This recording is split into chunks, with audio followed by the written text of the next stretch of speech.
Saudara-saudari terkasih, apakah saudara hari ini sudah memulai dengan penuh sukacita dan punya niat untuk hidup sepenuhnya? Semoga Tuhan memberkati niat baik saudara. Kita ini sebetulnya diciptakan serupa dan segambar dengan Tuhan. Kita diciptakan untuk mengasihi dan berbuat baik. Maka sebetulnya berbuat baik itu pertama-tama sesuai dengan kodrat kita diciptakan. Berbuat baik juga pertama-tama membuat kita sendiri merasa nyaman. Berbuat baik juga membuat kita sungguh-sungguh bisa bertumbuh dalam kebaikan. Makin berbuat baik, makin baik kita. Kenapa kita seringkali tidak berbuat baik? Kemungkinan besar karena dari pengalaman. Bahwa kita berbuat baik tetapi kemudian disalahpahami. Bahkan kalau seperti di kota besar, seringkali berbuat baik malah menjadi masalah. Misalnya ada orang kecelakaan di jalan, kita nolongin. Malah nanti ditanyai, diinterogasi, akhirnya kita yang menjadi tertuduh. Padahal kita cuma mau menolong. Mungkin karena itu kemudian kita, ya sudahlah, saya mau menolong tapi daripada nanti punya masalah, tidak usah. Padahal secara kodrati, kalau ada orang yang kesusahan, yang kecelakaan, pasti kita mau menolong. Dorongan alamiah kita begitu, karena kita diciptakan sangat baik oleh Tuhan. Kebaikan adalah identitas kita. Dan kita diciptakan serupa dan segambar dengan Tuhan sendiri. Maka dorongan otomatisnya, dorongan bawah sadarnya, kita selalu mau menolong dan berbuat baik. Dan memang benar, ketika kita berbuat baik, kita justru damai dan merasa nyaman. Maka, apapun kesulitannya, apapun tantangannya, tetap kita harus berbuat baik. Dan kalau kita lagi susah, apalagi lagi depresi, obatnya cuma satu. Buatlah kebaikan-kebaikan kecil. Lama-lama kebaikan-kebaikan itu akan mengubah segalanya, bahkan menghilangkan depresi kita.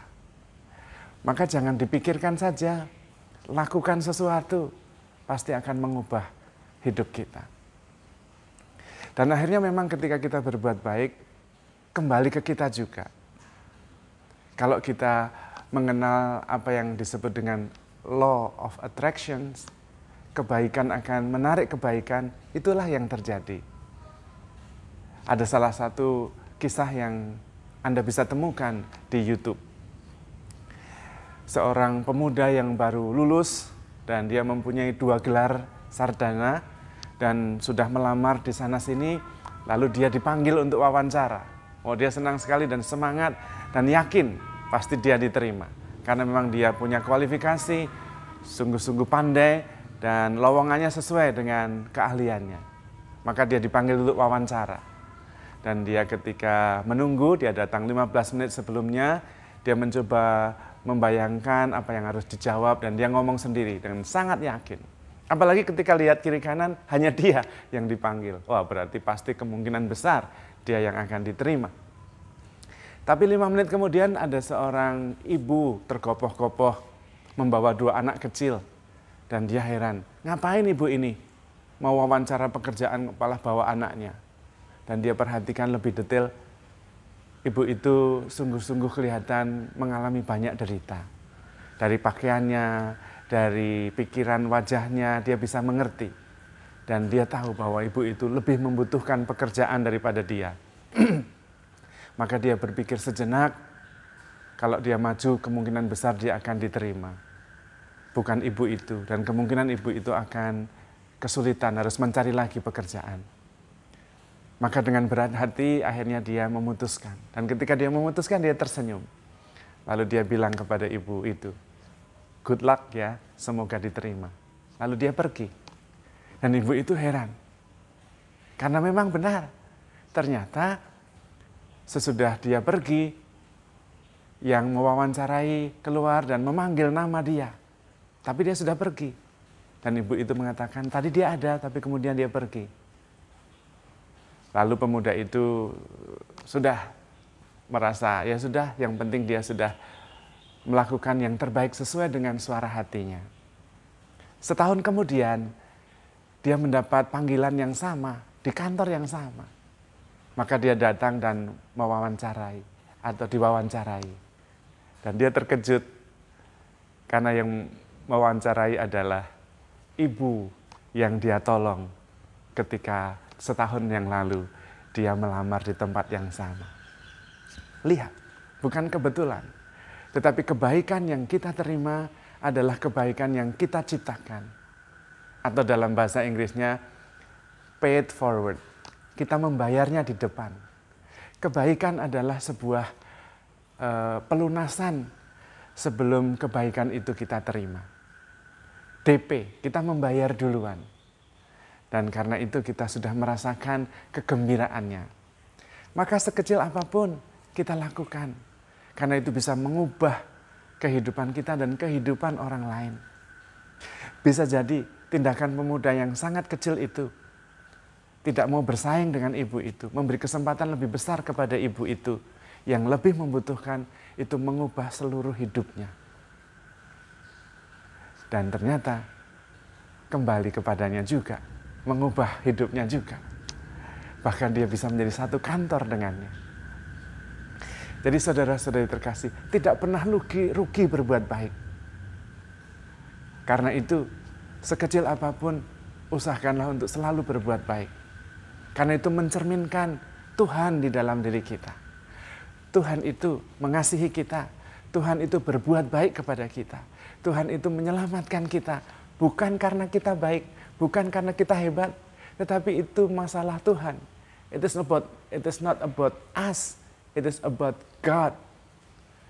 Bukan tentang kita bahwa kita diselamatkan.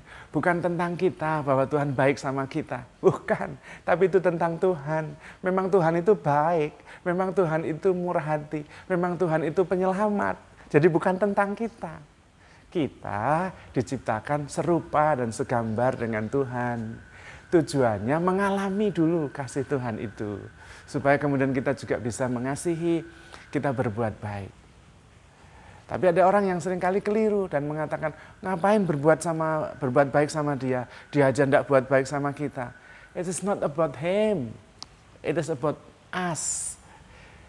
Kita berbuat baik itu bukan masalah orang itu baik atau tidak. Bukan. Bukan masalah dia, tapi masalah kita sendiri. Kita berbuat baik karena kita membutuhkan kebaikan itu. Maka kebaikan meskipun kecil itu mengubah segalanya. Seperti riak yang kemudian terus bergerak.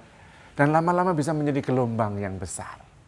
Apalagi kalau kita masing-masing di antara kita berbuat kebaikan. Kecil-kecil tidak apa-apa. Karena dalam kenyataannya hidup kita itu 90% hal-hal yang kecil-kecil, yang biasa-biasa.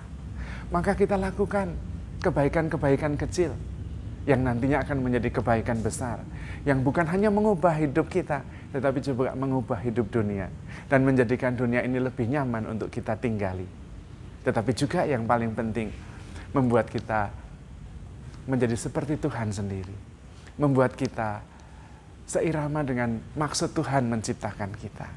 Kita diciptakan secitra dan segambar dengan Tuhan. Maka sekecil apapun, lakukanlah kebaikan. Apakah hari ini saudara sudah punya niat baik untuk melakukan kebaikan meskipun kecil? Semoga Tuhan memberkati niat baik saudara. Tuhan memberkati.